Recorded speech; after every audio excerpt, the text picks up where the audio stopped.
Belum ni memang tak pernah dengar saya pun. Tu yang first kali saya dengar pada orang rumah saya, isteri saya. Dia kata memang cendawan ni unik. Bila rasa tu, rasa macam daging. Dia bukan daging. Ini cendawan. Cendawan orang tak pernah buat serunding.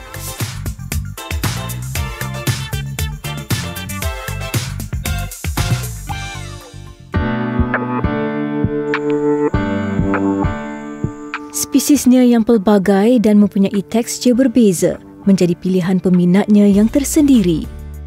Cendawan Volvariella atau turut dikenali dengan nama cendawan jerami antara jenis tumbuhan kulat yang semakin popular diusahakan masa kini. Bentuknya yang seakan-akan telur dan rasanya seperti daging ayam ini mendapat permintaan tinggi di pasaran luar negara, terutama Asia Timur. Di tangan anak jati selama Perak ini, produk yang semakin mendapat tempat di pasaran ini telah dipelbagaikan hasilnya.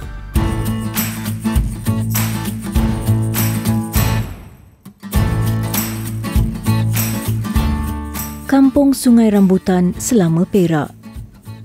Siti Fauziah Wan Daud, 51 tahun atau lebih dikenali dengan nama Kak Siti oleh penduduk setempat, mengusahakan cendawan Volvariella ini sejak setahun yang lalu.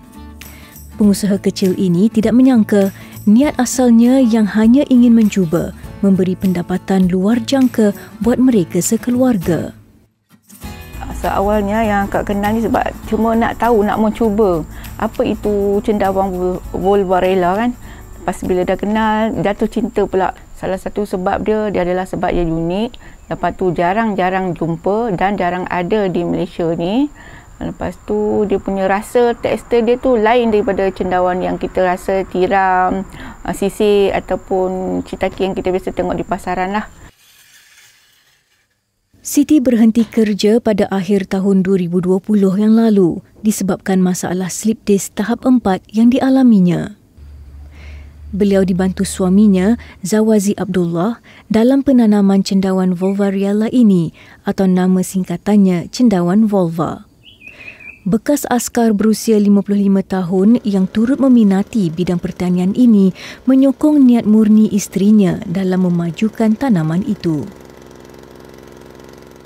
Volvariella ni kira dari segi pengurusan tu mudah sikit lah. Maknanya kalau yang kata tiram ni dia renyah sikit dari segi proses tu lah. Itulah beza tiram dengan Volvariella tu yang saya lebih suka. Volvariella ni dari segi cara kerja tu mudah.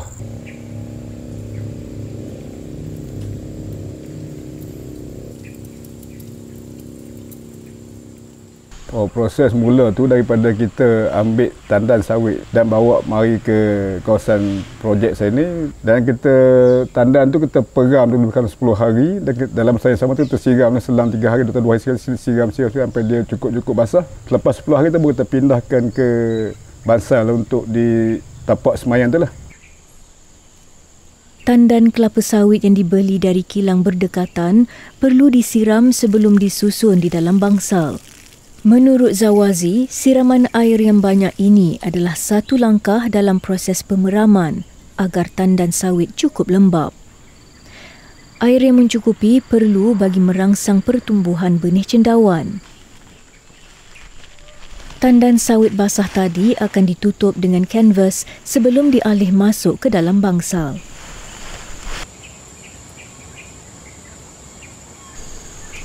Tandan sawit didapati paling sesuai bagi penanaman cendawan Volvariella. Sebelum ini, jerami padi digunakan sebagai media tanaman. Penanaman cendawan yang berkonsepkan 3T ini, iaitu tanam, tunggu dan tuai ini lebih menarik kerana 100% organik tanpa menggunakan sebarang baja mahupun racun serangga.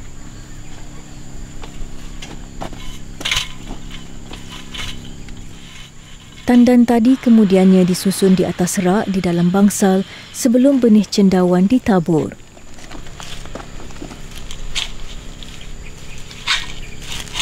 Zawazi dan isteri dalam usaha menambah sebuah lagi bangsal bagi menampung permintaan terhadap cendawan Volva yang semakin meningkat.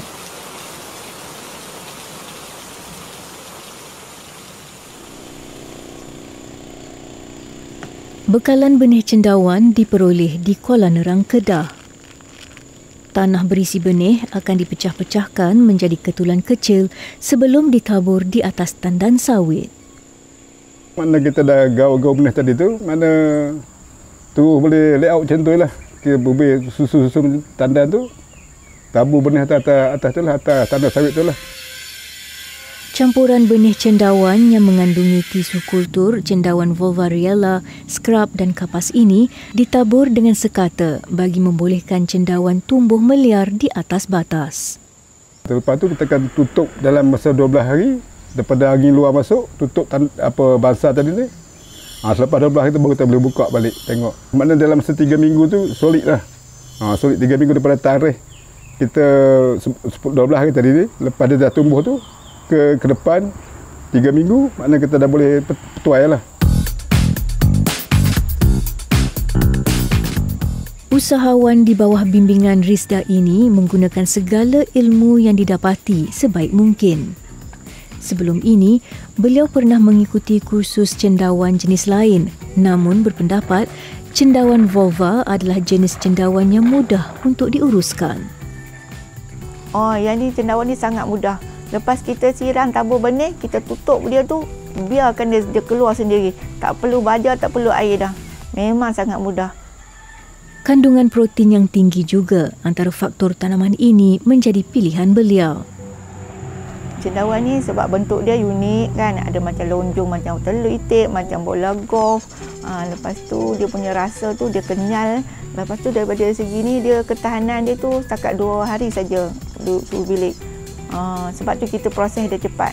Tak nak proses cepat, masuk freezer, bekukan dia tu. Antara cabaran yang dihadapi dalam penanaman cendawan vulva ini ialah cuaca. Suhu yang sesuai adalah di bawah 34 darjah Celsius. Setiap kali tuaian, kebiasaannya mereka memperolehi 5 hingga 10 kilogram cendawan yang dijual dengan harga RM20 sekilogram.